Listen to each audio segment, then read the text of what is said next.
위기 없는 삶은 없다 느헤미야 6번째 시간이죠. 오늘은 느헤미야 5장의 말씀을 살펴보려고 합니다. 해마다 연말이 되면 등장하는 사람이 있습니다. 연말 또는 연초가 되면 국제적으로 등장하는 사람이 있습니다. 바로 이분들인데요. 빌 게이츠와 워렌 버핏입니다. 핵심은 연말에 연초에 이들이 얼마나 지난 한 해, 작년 한 해 기부했는가, 마치 기부 경쟁을 벌이듯이 그런 기부에 대한 기사가 매년 올라옵니다. 워렌 버핏은 2020년 11월을 기준으로 총 44조 7천억 원을 기부했다고 해요. 그리고 죽기 전까지 자기 신의 재산 99%를 기부할 것이다 하고 공개적으로 말하고 있습니다. 또 빌 게이츠는 작년 7월 기준으로 자신이 세운 사회복지재단에 총 91조 원을 기부했습니다. 작년 한 해만 26조 원을 기부했고 그 역시 자신의 SNS에 모든 사람들에게 건강하고 생산적인 삶을 살아갈 수 있는 기회를 주기 위해 나의 거의 모든 재산을 기부할 것이다. 얼마 지나지 않아서 전 세계 부호 목록에서 아마 내 이름이 빠질 것이다. 그런 말까지 할 정도입니다. 이런 워렌 버핏과 빌 게이츠의 모습을 보면서 여러분 어떤 생각이 드십니까? 건강한 부자의 모습을 보여주는 것 같아서 박수를 쳐주고 싶으신가요? 아니면 나도 좀 저렇게 벌어서 기부하고 싶은데 그런 마음이 드시나요? 하나님 빌 게이츠의 1000분의 1, 10,000분의 1만큼이라도 좀 벌게 해주십시오. 나도 기부하면서 살고 싶습니다. 그런 마음도 혹시 드는지 모르겠습니다. 이 두 사람이 지금까지 기부한 돈을 합치면 전 세계, 특히 저개발국가 122개국의 1년 GDP보다 더 크다고 해요. 그러니까 자선 금액이 한 나라가 만들어내는 부보다 훨씬 많은 거죠. 이런 생각 그러면 들지 않으세요, 혹시? 어떤 특정한 개인이 웬만한 나라의 국내 총 생산량보다 더 많은 돈을 기부할 수 있는, 다르게 말하면 한 개인이 상상을 초월하는 재산을 모을 수 있다는 사실에 우리가 좀 눈을 돌리게 됩니다. 참 이상한 세상이 된 거죠. 어떤 사람에게는 엄청난 부가 몰려서 한 나라의 1년 총 생산량보다도 더 많은 돈을 가지고 있는데 또 다른 곳에서는 심각한 경제 위기가 들려오기 때문에 그렇습니다. 오늘날 인류가 심각한 경제 위기에 봉착했다는 것에는 모든 경제학자, 사회학자들이 공통되게 지적합니다. 오늘날 인류가 처한 비참함의 정도는 인류 역사상 어느 시대에도 찾아볼 수 없을 만큼 참담하다. 그러니까 지금 인류가 처한 이 비참함은 과거의 어느 시대보다도 우리는 낙관론과 그런 과학의 발전에 취해 있어서 그렇지 정직하게 보면 우리는 지금 가장 비참한 시대를 살고 있다. 이렇게 말합니다. 5세 미만의 유아 가운데 1,000만 명 이상이 해마다 영양결핍, 각종 전염병, 오염된 식수, 비위생적인 환경 때문에 사망하고 있다고 하죠. 1,000만 명 이상이. 그러니까 5초마다 한 명씩 꼴입니다. 그리고 이 수치의 50% 정도는 지구에서 가장 가난한 6개국에서 일어나고 있고 또 이 1,000만 명 중에 90% 정도는 남반구 국가에 집중되어 있습니다. 우리가 많이 들어서 알고 있는 것처럼 1달러 미만으로 하루를 살아가는 절대 빈곤의 인구가 20억이라고 하죠. 하루에 1달러 미만으로 살아가는 인구가 20억 미만입니다. 우리가 가늠할 수 없을 만큼 너무 큰 수치이기 때문에 솔직히 들어도 잘 와닿지 않습니다. 그리고 내가 살고 있는 세상과는 너무 먼 세상 같습니다. 그래서 와닿지 않고 애써 생각하고 싶지 않습니다. 느헤미야 5장을 시작하며 이야기를 하는 이유는 느헤미야 5장을 읽다 보니 이런 경제적인 위기가 2500년 전에도 있었겠다라는 그런 생각이 들었습니다. 오늘 우리가 읽은 말씀은 느헤미야 5장 1절에서 13절인데요. 오늘의 세상과 매우 비슷한 그런 시대였음을 우리가 한번 그려볼 수 있습니다. 우리 설교 노트를 보면서 세번역 말씀을 따라 2절씩 윤독합니다. 백성 사이에서 유다인 동포를 원망하는 소리가 크게 일고 있다. 부인들이 더 아우성이다. 더러는 이렇게 울부짖는다. 우리 아들 딸들 거기에다 우리까지 이렇게 식구가 많으니 입에 풀칠이라도 하고 살아가려면 곡식이라도 가져오자. 또 어떤 이들은 이렇게 울부짖는다. 배가 고파서 곡식을 얻느라고 우리는 밭도 포도원도 집도 다 잡혔다. 또 어떤 이들은 이렇게 외친다. 우리는 왕에게 세금을 낼 돈이 없어서 밭과 포도원을 잡히고 돈을 꾸어야만 했다. 또 더러는 이렇게 탄식한다. 우리의 몸이라고 해서 유다인 동포들의 몸과 무엇이 다르냐? 우리의 자식이라고 해서 그들의 자식과 무엇이 다르단 말이냐? 그런데도 우리가 아들, 딸을 종으로 팔아야 하다니. 우리의 딸 가운데는 벌써 노예가 된 아이들도 있는데 밭과 포도원이 다 남의 것이 되어서 우리는 어떻게 손을 쓸 수도 없다. 그들의 울부짖음과 탄식을 듣고 보니 나 또한 치밀어 오르는 분노를 참을 수가 없다. 나는 그들이 울부짖는 내용을 신중하게 살핀 다음에 귀족들과 관리들에게 어찌하여 같은 결의들끼리 돈놀이를 하느냐고 호되게 나무랐다. 이 문제를 다루어야 하겠기에 나는 대회를 열고서 귀족과 관리들에게 말하였다.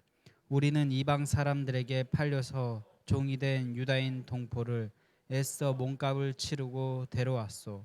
그런데 지금 당신들은 동포들을 또 팔고 있어. 이제 우리더러 그들을 다시 사오라는 말이요? 이렇게 말하였으나 그들 가운데 대답하는 사람이 아무도 없다. 그들에게도 할 말이 없을 것이다. 내가 말을 계속하였다. 당신들이 한 처사는 옳지 않습니다. 이방인 원수들에게 웃음거리가 되지 않으려거든 하나님을 두려워하면서 살아야 합니다. 나도 나의 친족도 그리고 내 아랫사람들도 백성에게 돈과 곡식을 구워주고 있습니다. 제발 이제부터는 백성에게서 이자 받는 것을 그만둡시다. 그러니 당신들도 밭과 포도원과 올리브 밭과 집을 모두 당장 다 돌려주십시오. 돈과 곡식과 새 포도주와 올리브 기름을 구워 주고서 받은 비싼 이자도 당장 돌려주십시오. 그들은 대답하였다. 모두 돌려주겠습니다. 그들에게서 아무것도 받지 않겠습니다. 말씀하신 대로 다 하겠습니다. 나는 곧 제사장들을 불러 모으고 그 자리에서 귀족들과 관리들에게 자기들이 약속한 것을 서약하게 하였다. 나는 또 나의 주머니를 털어보이면서 말하였다. 이 서약을 지키지 않는 사람은 하나님이 그 집과 재산을 이렇게 다 털어버리실 것입니다. 그런 자는 털리고 털려서 마침내 빈털터리가 되고 말 것입니다. 내가 이렇게 말하자 거기에 모인 모든 사람이 아멘하며 주님을 찬양하였다. 백성은 약속을 지켰다. 아멘. 니헤미야 당시에 경제적인 불균형 때문에 원망하는 사람들의 이야기가 오늘 등장하고 있습니다. 3장까지는 정말 아름다운 내용 아니었습니까? 포로에서 돌아왔고 성벽을 재건했고 그렇게 하나님의 백성의 삶을 다시 살기로 다짐하고 또 그렇게 했습니다. 그런데 그 아름다운 이야기를 조금 더 헤집어 보니까 많은 어려움과 문제들이 있었다는 걸 우리가 알게 됩니다. 그리고 그럴 때는 힘이 나지 않습니까? 아, 다 이런 시간을 견뎌내서 그렇게 한 거구나. 다 견뎌낸 거구나. 이런 시간이 찾아오는 게 정상이구나. 이겨내면 되는 시간이구나. 지나가면 되는 시간이구나. 그렇게 힘이 납니다. 1절을 보면 백성 사이에서 유다인 동포를 원망하는 소리가 크게 일고 있다. 부인들이 더 아우성이다. 이렇게 시작합니다. 성벽을 재건하는 일을 하던 중에 여인들이 지금 적극적으로 가담해서 이 데모에, 이 시위에 참여하는 거죠. 생존권이 굉장히 위협을 당하는 순간이 되니까 전통사회에서는 남성 뒤편에 저쪽에 그림자처럼 머물러 있던 여성들까지도 적극적으로 나설 만큼 지금 굉장히 큰 위기가 이 유대 공동체 안에, 포로에서 돌아온 이 예루살렘 공동체 안에 찾아온 것입니다. 이들이 울부짖는 내용을 한번 들어보십시오. 2절은 이런 거죠. 땅이 없고 식량이 부족한 사람들이 울부짖는 내용입니다. 우리가 지금 땅도 없고 식량도 없어서 입에 풀칠도 못하고 있다. 이런 울부짖음의 내용입니다. 그리고 3절과 4절에서는 땅을 소유하기는 했지만 이제 그 땅을 저당 잡힌 사람들입니다. 밭도 포도원도 집도 다 저당 잡혔기에 어떻게 더 이상 할 수가 없다. 그런 사람들의 울부짖음입니다. 그리고 5절에서는 더 비참한 이야기가 나오죠. 이제는 더 이상 저당 잡힐 게 없어서 남은 가족들이 살기 위해서는 아들, 딸을 노예로 팔 수밖에 없는 사람들의 그런 분노와 울부짖음입니다. 이것이 느헤미야 시대의 모습이었습니다. 포로 귀환으로 예루살렘으로 돌아갔다. 그리고 그들이 합심하여 성벽을 재건했다. 굉장히 멋있는 풍경 같은데 그 속에는 이렇게 지독한 경제적인 불평등과 생존하기 위해 아들, 딸을 노예로 팔아야 할 만큼의 그런 인간성을 상실한 그런 그 상황이 벌어지고 있었던 것이지요. 그러면 이런 경제 위기의 원인은 무엇이었을까요? 4절에 우리가 그 힌트를 알 수 있습니다. 우리 앞을 보면 함께 읽습니다. 또 어떤 이들은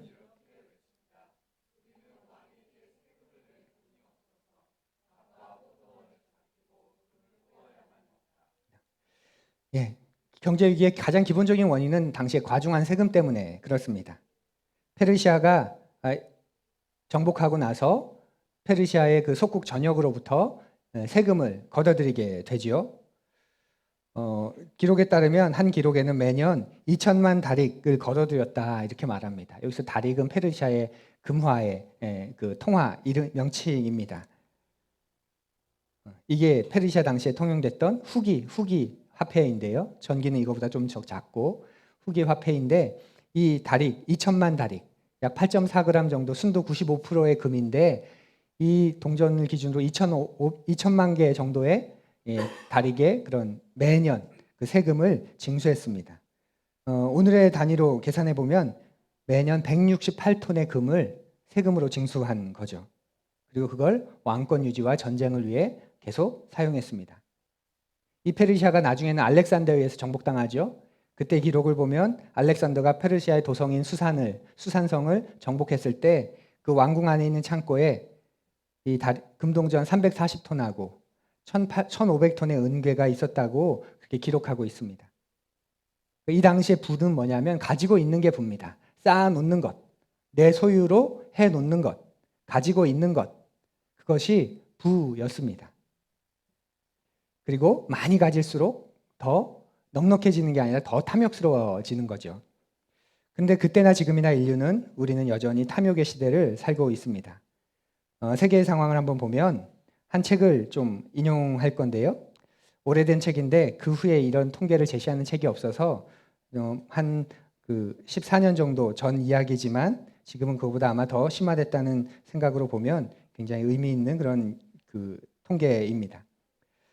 2006년 북반구의 선진국들이 남반구를 중심으로 전 세계 122개 저개발 국가에 빌려준 개발 지원금이 580억 달러라고 합니다. 그러니까 잘 사는 부자 몇 나라가 못 사는 122개국에 580억 달러를 2022년에 빌려주었습니다.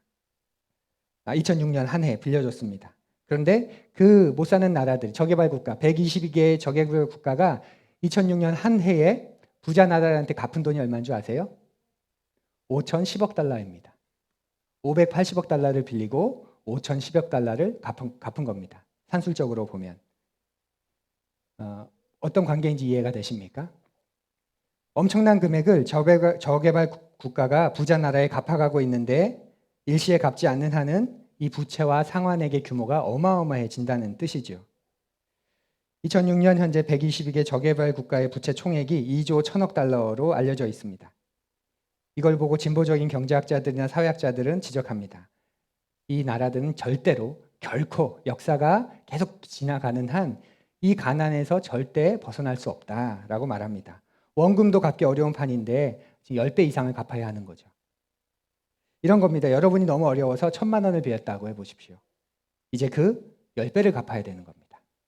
그러니까 부자 나라들이 가난한 나라들 도와주겠다고 빌려주고선 그 이자 명목으로 그것보다 10배나 더 되는 금액을 계속 받고 있는 겁니다. 빌려줬으니까 너희의 지하자원 우리가 좀 쓸게. 빌려줬으니까 너희들한테 이런 쓰레기 매립을 좀 하면서 일자리도 고용해주고 창출해주고 좀 할게. 빌려줬으니까 너희들은 이렇게 해서 우리 뜻대로 여기에는 이런 공장을 만들고 그러면서 계속 수탈해가는 거지요. 그래서 절대 갚을 수 없는 엄청난 빚 아래에 있다 이렇게 말합니다. 또 반면에 나머지 세계에서는 너무나도 많은 부가 있지요. 여러분이 지금 아무리 힘들다고 해도 우리나라도 그러한 나라 가운데 하나 아닙니까? 현재 전 세계 농업 기술로 120억 명이 먹을 수 있는 지금 농산물이 산출되고 있다고 수확되고 있다고 합니다. 60억 정도 인구인데 그 2배가 되는 농산물이 지금 수확되고 현재 농업 기술로 생산되고 있다고 말합니다. 그런데 아프리카에서는 5초에 1명씩 영양결핍으로 못 먹어서 죽어가고 있습니다.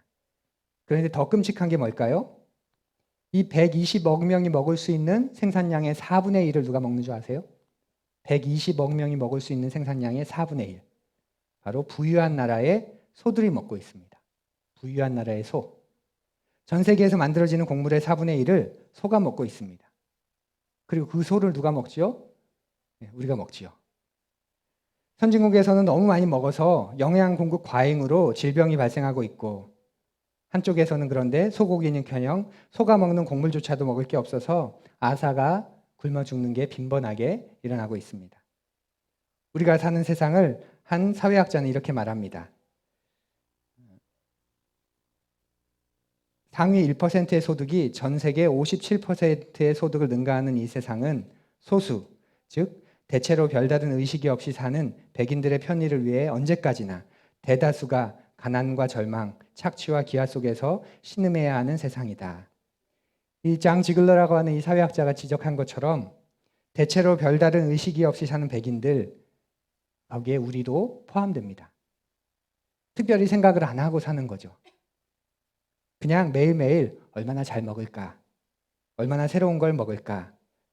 또 그거 말고, 어제 먹은 그거 말고 오늘은 좀 다른 걸 먹어보자. 오늘은 좀 새로운 거, 오늘은 더 입맛 당기는 거, 오늘은 더 먹을 만한 거 먹고 싶어 하는 게 우리입니다. 그런 우리에게 누군가가 지금도 북한 아이들은 이렇게 굶어 죽어가고 있는데, 또 전 세계에서는 5초마다 한 명씩 5세 미만의 아이들이 굶어 죽어가고 있는데 하면 듣고 싶지 않습니다. 그저 남들은 우리가 가지고 있는 어려움은 뭐죠? 상대적인 박탈감 정도죠. 남들은 스테이크 먹는데 우리 가족은 아직 언제까지 이 돼지 양념갈비를 먹어야 돼? 하는 약간 이 정도의 상실감만을 가지고 살아가지 현재 우리가 처한 위기를 제대로 보려고 하지 않죠. 여러분과 저를 포함한 세상의 극소수는 먹는 음식에서 자유로운 이런 편의를 누리며 살아가지만 절대 대다수는 상상할 수 없는 빈곤에 허덕이며 살아갑니다. 그리고 이것이 자본주의라고 하는 합법적인 시스템 안에서, 합법적인 틀 안에서, 구조 안에서 이루어지고 있습니다. 그러니 우리가 어떻게 할 수 없습니다. 그래서 잊고 삽니다. 외면하며 살지요. 난 그 속에 있는 소시민일 뿐이거든요. 그래서 나보고 뭘 어떻게 하라고, 내가 뭘 어떻게 할 수 있다고. 그런데 이것이 느헤미야 당시 페르시아가 보여주던, 그리고 그 페르시아의 혜택을 받으며 살아가던 사람들의 모습이기도 했습니다. 페르시아라고 하는 제국의 탐욕이 있었지만 그 제국 안에서 사는 사람들의 탐욕이 있었습니다. 우리의 이야기로 가져오면 자본주의라는 시스템 또는 제도의 탐욕이 있지만 그 시스템 안을 사는 우리의 탐욕도 있는 것이죠. 느헤미야가 당시 유대인 지도자들에게 지금 책망하고 있지 않습니까? 왜 돈놀이 하고 있냐고 책망합니다. 6절 이하를 함께 읽습니다. 그들의 울부짖음과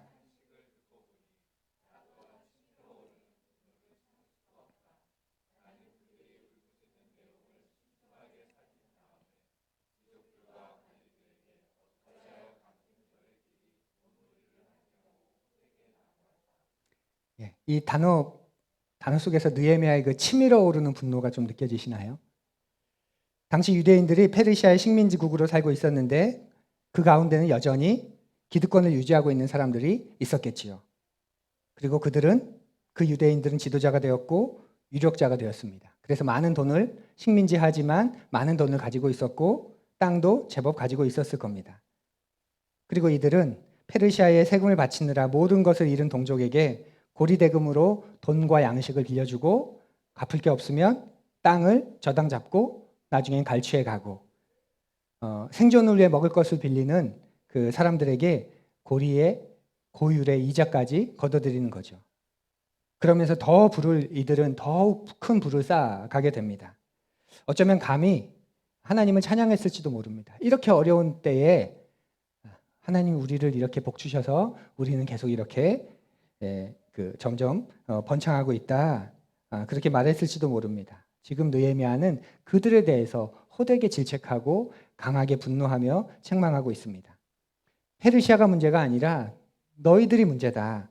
도대체 뭐 하는 거냐 너희는. 이런 거죠. 왜 동족에게 그런 몹쓸 행동을 하느냐 하는 겁니다.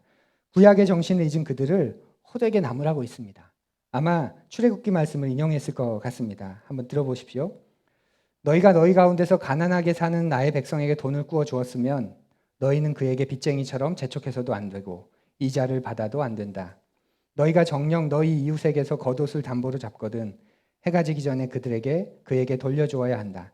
그가 덮을 것이라고는 오직 그것뿐이다. 몸을 가릴 것이라고는 그것밖에 없는데 그가 무엇을 덮고 자겠느냐. 그가 나에게 부르짖으면 자애로운 나는 들어주지 않을 수 없다. 이것이 구약에 나오는 하나님의 모습입니다. 그리고 여러분과 제가 하나님을 닮아간다. 하나님의 말씀대로 산다는 건 이런 정신을 드러내면서 산다는 뜻입니다. 하나님은 나의 탐욕을 위해서, 내가 조금 더 사치하기 위해서 생존권이 당하고 있는 사람들의 것을 빼앗아서는 안 된다. 이렇게 말씀하십니다. 하나님이 이루시려는 하나님 나라의 모습이 얼마나 아름다운 모습인지 상상이 가시죠? 그런데 우리가 사는 세상을 보십시오. 부자 나라가 가난한 나라를 돕는다는 명목으로 더 빼앗는 세상입니다. 이것을 한 경제학자는 기가 막힌 말로 표현했습니다. 사다리 걷어차기. 자기는 그 어려운 시절을 이렇게 올라가 놓고 그 사다리를 걷어차버리고 위에서 내가 도와줄게. 내 손만 잡아. 그러면서 더욱더 가난하게 만들고 자신들은 더욱더 부유하게 되는 것이지요. 하나님은 여러분과 제가 인간이 가진 탐욕과 사치를 따라가지 말라고 말씀하십니다. 이 세상은 우리의 탐욕과 사치를 충동합니다. 그리고 우리 안에도 우리만의 탐욕과 사치의 마음이 계속 꿈틀대고 있습니다. 그럼 탐욕이 뭘까요? 탐욕은 자기의 몫이 아닌 것을 가지려는 욕망입니다. 그래서 탐욕은 내 몫이 아닌 것을 탐내게 합니다. 그러면서 내 몫은 있게 만듭니다. 그래서 늘 헐떡이게 만드는 거죠. 탐욕에 빠지면 늘 헐떡입니다. 내 것은 잊어버리고 내 몫이 아닌 것만을 갈구하며 사니까 헐떡일 수밖에 없지요. 또한 사치는 뭘까요? 말 그대로 사치는 필요 이상의 소비입니다. 정당한 소비를 넘어서는 것, 그것이 사치이죠. 우리가 사는 세상은 끊임없이 우리의 탐욕과 사치를 부추깁니다. 절대 잊지 마십시오. 이 세상이 돌아가는 방식은 이윤을 극대화하는 세상입니다. 효율성의 신화에 사로잡혀서 이윤을 극대화하는 게 가장 미덕인 세상입니다. 이윤을 극대화하기 위해서는 어떻게 해야 됩니까? 없는 것까지 만들어내야 되지요. 여러분이 가진 탐욕과 사치를 그래서 계속 긍정해주고 계속 자극해주고 계속 돋보이게 합니다. 그래서 그 탐욕과 사치를 따라가게 하면서 계속 이윤을 극대화하게 하는 세상입니다. 이런 세상에서 굶어 죽어가고 있는 사람에 비하면 우리는 충분히 가진 것이고 많이 누리는 겁니다. 그런데 아무도 행복하다고 말하지 않죠. 왜일까요? 세상이 우리의 탐욕과 사치를 자극하니까 더 많이 가지고 싶고 더 많이 누리고 싶은 마음에 계속 사로잡혀 살아가기 때문에 그렇습니다. 그래서 이만하면 됐어 라는 말 잘하지 않습니다. 그래, 이 정도면 됐어. 이만하면 됐어. 이만하면 충분해. 하나님의 이 은혜만으로도 괜찮아. 그런 말 해본 적 최근에 언제이십니까? 자족하지 못합니다. 왜냐하면 늘 비교하니까. 그런데 그 비교도 정직한 비교가 아니죠. 내 뒤에 있는 그 절대 다수의 사람과 나를 비교하는 게 아니라 내 앞에 있는 소수의 사람들과 나를 비교하면서 계속 불행하게 살아갑니다. 아마 내가 빌 게이츠 같은 최고의 부자가 되기 전까지는 절대 만족할 수 없을지 모릅니다. 근데 요즘 보니까 빌 게이츠가 돼도 만족을 못할 것 같아요. 그죠? 워런 버핏하고 빌 게이츠하고 막 하다가 올라갔는데 어느 순간 듣도 보도 못한 뭐 테슬라가 올라오고 구글이 올라오고 뭐 아마존이 올라오고 막 그럽니다. 우리가 빌 게이츠가 된다고 해도 절대 만족 못할 겁니다. 지금 그가 가진 마음, 그런 마음을 갖지 않는다면 우리 시대의 모습, 우리가 살아가는 삶의 생활의 모습을 우리가 좀 진지하게 정직하게 그래서 돌아볼 필요가 있습니다. 저는 모든 사람에게 집이 있어야 한다 그렇게 믿습니다. 그래서 나라가 할 수 있다면 그 국민들에게 주택을 하나씩, 국민주택을 하나씩 주었으면 좋겠다 그렇게 생각합니다. 그래서 좀 좁아도 전셋집보다는 국민주택이 많아졌으면 좋겠습니다. 저를 국회로 보내야 되는데. 예. 생각해보면 전세금이 말도 안 되게 올라가고 그 올라가는 전세금을 마련하기 위해 그 사람들이 애쓰고 그래서 어느 순간은 더 이상 법적으로 얼마 이상의 전세금을 몇 프로 이상 올리지 못하도록 막아놔야 되고 막아놨더니 이제는 내가 살 거야. 우리 아들이 살 거야. 나가주면 좋겠어. 나갔더니 이제 다른 사람이 들어오고 그런 탐욕이 지배하는 세상에서 사람답게 살 수 있도록 국민주택을 하나씩 줬으면 좋겠습니다. 그런데 생각해 보십시오. 국민주택을 하나씩 줬어요. 그래서 내가 그 혜택을 누리게 됐어요. 들어갔어요. 행복할까요? 안 행복할까요? 행복할까요? 안 행복할까요? 행복하지 않을까요? 예, 행복할 건데 곧 어떤 마음이 들까요? 아, 좋긴 한데 조금 더 넓은 집에 살고 싶다. 좀 더 나은 집에 살고 싶다. 그런 마음이 들 겁니다. 그래서 열심히 애써서 내 상황에 맞는 집을 얻었습니다. 들어갔습니다. 행복할까요? 안 행복할까요? 행복하겠죠. 그런데 곧 어떤 마음이 들까요? 이제 더 나은 집이 아니라 그 집을 사두면 얼마 지나지 않아서 엄청나게 집값이 올라간 그런 집을 나도 사고 싶다. 그런 마음이 들겠지요. 우리 속에 작동하는 이 탐욕, 탐심이 느껴지십니까? 그냥 감사한 것에 만족할 수 없는 게 우리입니다. 우리가 사는 세상은 그래서 끊임없이 더 가지라고 속삭입니다. 혹시 더 나은 집에서 사는 게 무슨 죄인가요, 목사님? 네, 그런 마음 아마 가지실지도 모르겠습니다. 그런데 생각해 보세요. 아파트만 잘 살면 몇 년 지나지 않아서 몇 억이 그냥 생기는데 월급 아무리 아껴서 모아도 평생 1억을 모을까 말까인데 집 한 번 잘 사두면 몇 년 지나지 않아서 2배, 3배가 됩니다. 그래서 우리나라의 사람들이 모두 다 그렇게 돈을 벌고 싶어서 은행에서 빚지고 담보 잡히고 영끌이라는 말까지 생겨나서 자신의 모든 것을 거기에다 갖다 바칩니다. 그리고 그 중에 누군가는 성공신화 아닌 성공신화를 만들어내고 거기에 또 목매달아서 사람들이 따라가고 그게 이 세상이 탐욕과 사치가 조장하는 모습입니다. 집이라는 것이 너무 크다면 좀 더 작은 이야기를 우리 한번 해보죠. 스마트폰, 신용카드, 주식 이런 모든 게 다 우리의 탐욕과 사치를 자극하는 거죠. 4,500년 전에 걸쳐서 1,500년에 걸쳐서 자본주의가 세워진 서구 사회에서는 신용카드는 신용의 한도가 넓어지지 않으면 발급되지 않습니다. 아마 한 달에 500불 정도 시작하는 걸 제가 알고 있습니다. 그렇게 500불을 잘 신용을 갚아 나가면 이제 750불 정도. 그렇게 해서 또 잘 갚아 나가면 이제 1000불 정도. 그렇게 올라가는데 우리나라는 전혀 그렇지 않지요. 신용카드를 막 발급해 줍니다. 장 보러 갔는데 갑자기 하나 만들라고 할인해 준다고 그렇게 만드는 게 우리입니다. 그렇게 신용카드가 막 생기니 어떤 일이 발생합니까? 이제는 신용카드를 막는 일이 생기죠. 그래서 어느 순간 못 막게 되면 사채까지 끌어쓰게 됩니다. 내가 필요한 것 이상을 소비하려고 하는 한, 내 몫이 아닌 것을 가지려고 하는 한 신용은 절대 길러지지 않습니다.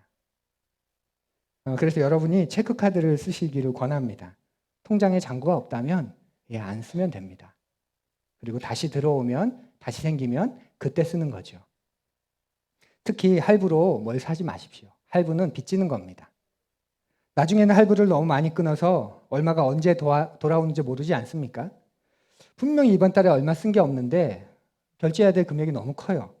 그래서 명세서를 보면 예전에 3개월 전에 무이자라고 5개월 전에 무이자라고 10개월 전에 10개월 무이자라고 다 끊어놓은 것들 아닙니까?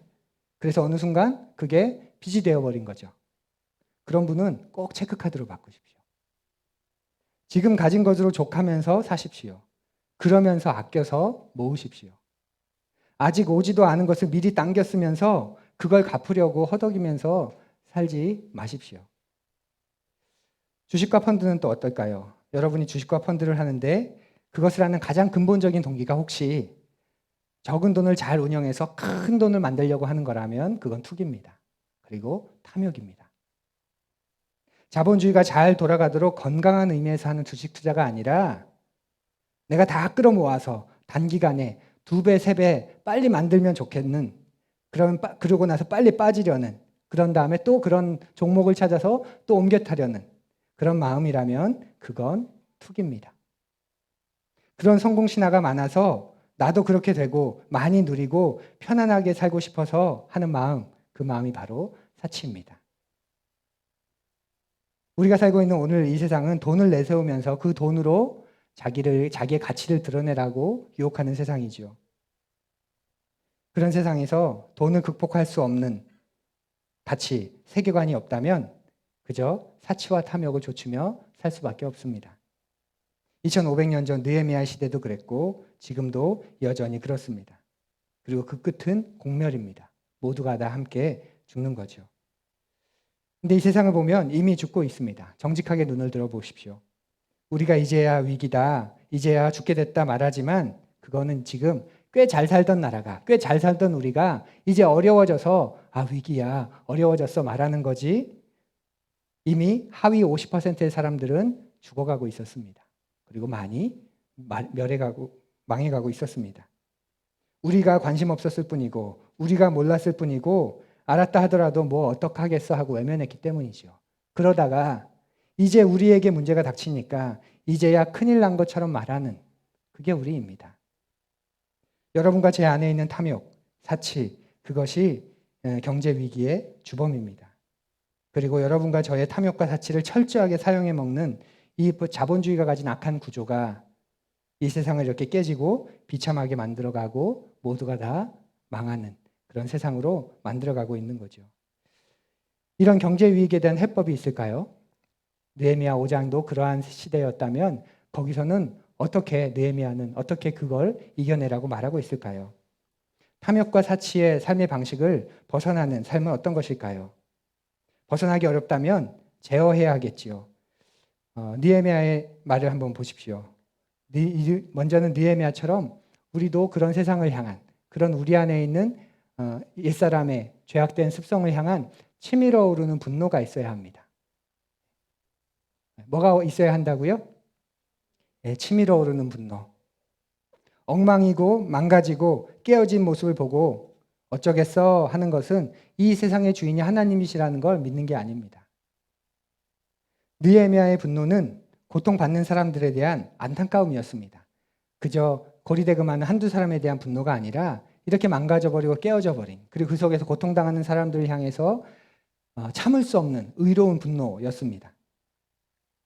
느헤미야야말로 얼마나 안정된 삶을 보장받은 사람이었습니까? 술관원이었죠. 1장에 보니까 페르시아의 절대 권력자 가운데 하나입니다. 그런데 그가 자기가 살고 있는 상과는 전혀 다른 세계, 전혀 다른 세상에 정반대의 삶을 살아가는 이들을 보면서 그들의 고통에 대해서 치밀어 오르는 분노를 느끼고 있는 거죠. 7절에는 그것을 신중하게 살폈다라고 말합니다. 바로 하나님의 시각으로 살피면서 분노했다는 뜻일 겁니다. 특정 사람에 대한 분노가 아니라 우리 안에 있는 탐욕과 사치, 그리고 그것을 충동하는 세상에 대한 분노, 그것이 우리의 시작이고 탐욕과 탐심을 제어하는 삶을 살아가는 첫 번째 단계입니다. 그걸 심각하다 여기지 않는데 거기서 무슨 해결이 나올 수 있겠습니까? 그러면 그런 분노, 그런 삶이 가능하기 위해선 무엇이 필요해야 할까요? 많이 알아야 할까요? 많이 배워야 할까요? 저야 경제학을 전공했지만 그것처럼 여러분도 경제서적을 읽고 이런 경제에 대해서 전반적인 그런 알미 있어야 될까요? 아닙니다. 느헤미야의 말을 들어보십시오. 9절을 함께 읽습니다. 내가 말을 계속하였다.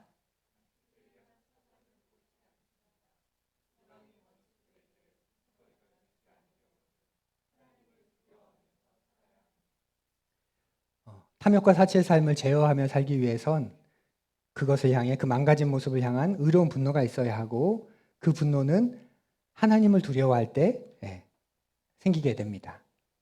느헤미야의 말처럼 여러분과 제가 하나님을 두려워하는 자세를 갖게 된다면 정말 하나님을 두려워한다면 하나님의 시각으로 내 인생을 보고 이 세상을 바라보게 되지 않을까요?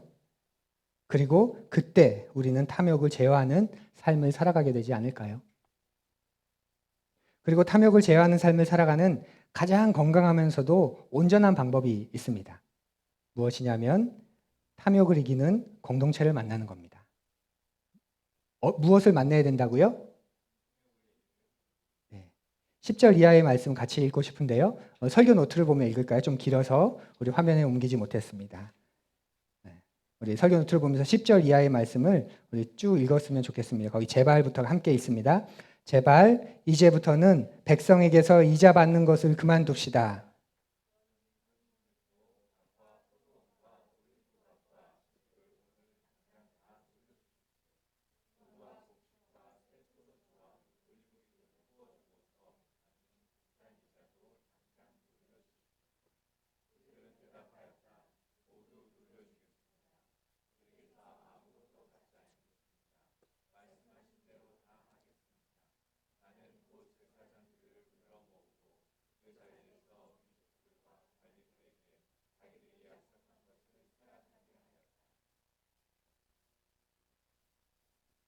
네, 계속.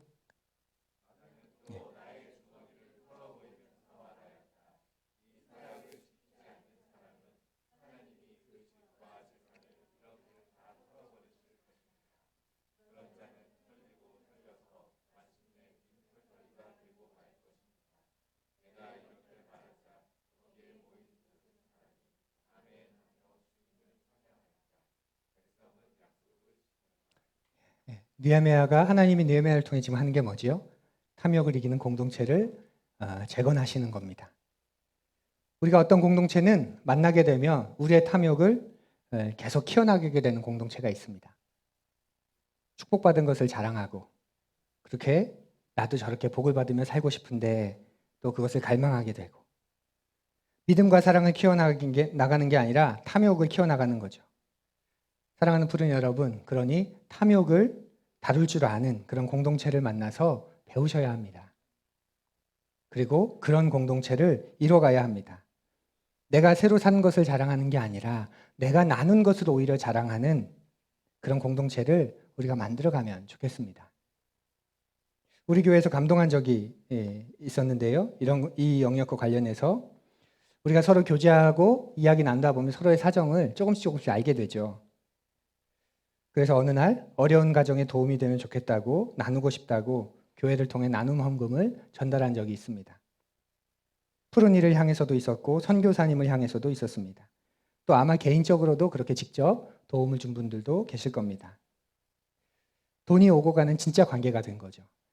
그의 필요가 느껴져서 기도하는 중에 마음이 움직이고 동하고 이렇게 도움이 되었으면 좋겠다. 그런 마음으로 나눠주는 모습이 너무 감동이 되고 또 귀했습니다. 또 어려운 지체가 있어서 몸이 어려운 지체가 있어서 또 환경적으로 어려운 지체가 있어서 내가 할 수 있는 게 뭘까 고민하다가 계속 수고하는 반찬을 만들어서 계속 섬기는 그런 일들이 여러 번 계속 또 있기도 했습니다. 이 속에서 우리가 탐욕을 이겨나가게 되지 않을까요? 아프면 소용없어. 없으면 고생이야. 더 많이 가져야 돼. 넉넉히 있어야 돼. 그렇게 각자 도생으로 살아가는 공동체가 아니라 그 문제를 근본적으로 내가 해결해 줄 수는 절대 없지만 그러나 그 속에서 내가 할 수 있는 것은 서로 나누면서 탐욕이 아닌 결핍이 아닌 그것보다 더 큰 사랑과 하나님의 만져주심을 서로 느끼면서 걸어가게 되는 그런 공동체, 그렇게 탐욕을 이기는 공동체를 우리가 만들어가면 참 좋겠습니다. 그리고 바라기는 우리 가운데 그렇게 돌아다니는 돈들이 많았으면 좋겠습니다. 1년에 한 번 이상 서로의 어려움을 보고 그것을 교회에 지정해서 헌금하면 좋겠습니다. 그건 그 사람을 위해서, 그 상대방을 위해서 안전한 방법이지요. 그것이 신앙 공동체, 예배 공동체가 또한 경제적 공동체가 되는 게 아닐까요? 진짜 삶의 공동체가 되는 게 아닐까요?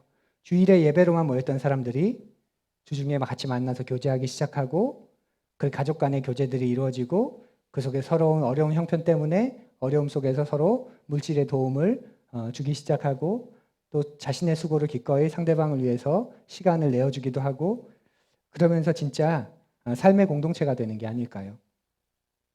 사랑하는 푸른 여러분, 여러분의 일정 부분을 다른 사람과 나누기로 결정하십시오. 특별히 우리 공동체 안에 있는 다른 지체들과 1년에 한 번 정도는, 한 달에 한 번 정도는 시간을 나누겠다, 물질을 나누겠다. 그렇게 마음을 한번 결단해 보십시오. 그러면 그 영역을 보여주실 겁니다. 시간을 누구에게 어떻게 쓰길 원하시는지, 물질을 누구에게 어떻게 쓰길 원하시는지 그때그때 감동을 주시기도 하고 혹은 내 눈을 열어서 귀를 열어서 필요를 보게도 하시고 듣게도 하시고 그렇게 나아가게 하십니다. 그러면서 탐욕을 다룰 줄 아는 그런 공동체가 우리가 되어가면 얼마나 좋을까요? 그렇게 되면 경제적인 어려움을 이겨나가는 이들이 많아지겠죠. 그리고 견딜 힘을 더 가지게 될 겁니다. 그리고 우리 아이들에게도 그런 모습이 지극히 자연스럽고 아주 당연한 그런 모습으로 어렸을 때부터 보고 자라면 참 좋겠습니다. 그렇게 해보시겠습니까? 그러기 위해선 먼저 해야 될 게 있습니다. 여러분의 현재 상황을 정확하게 정산할 필요가 있습니다. 오늘 주보에는 개인 재무 분석표라고 한 종이가 삽질되어 있죠. 지난번에 예전에 우리 출애굽기 그 10계명을 설교할 때 그때 한번 우리가 체크해 본 그런 리스트입니다. 그 재무 분석표를 한번 기록해 보십시오. 30분 정도면 충분합니다. 꼭 하십시오. 머릿속으로 대충 생각하고 있었던 여러분의 영역과 내가 실제 기록한 것을 보면서 내가 어떻게 쓰고 있는지, 어떻게 써야 하는지 아시게 되고 하나님께 무엇을 아뢰야 할지, 내가 인정하기 싫지만 내가 정직하게 인정해야 되는 건 뭔지 그것을 보게 되실 겁니다. 사랑하는 푸른 여러분, 돈과 관련해서 탐욕과 사치와 관련해서 여러분은 어떤 공동체를 만나고 싶으십니까? 그리고 어떤 공동체에 속하고 싶으십니까? 우리 푸른 교회를 어떤 공동체로 세워가고 싶으십니까? 탐욕을 제어하는 삶의 방식을 가진 하나님 나라의 모습을 가지고 있는 우리가 되었으면 좋겠습니다. 그리고 우리가 세워가는 그곳에서 우리 아이들이 탐욕을 제어하는 삶을 자연스럽게 배우며 따라가는 그런 다음 세대가 되면 참 좋겠습니다. 3장이 끝나고 아픈 이야기들이 4장, 5장 계속 나오고 있지만 이들은 이것을 이겨내고 그 속에서 다시금 재건하고 마음을 먹으며 함께 걸어갔습니다. 그렇게 이길 수 있는 것 우리도 기억하며 우리의 삶을 그렇게 정산해보고 또 우리 공동체 안에서 그런 삶을 도전해보는 우리가 되기를 간절히 고대합니다. 우리 함께 조용히 거듭의 기도 드리겠습니다.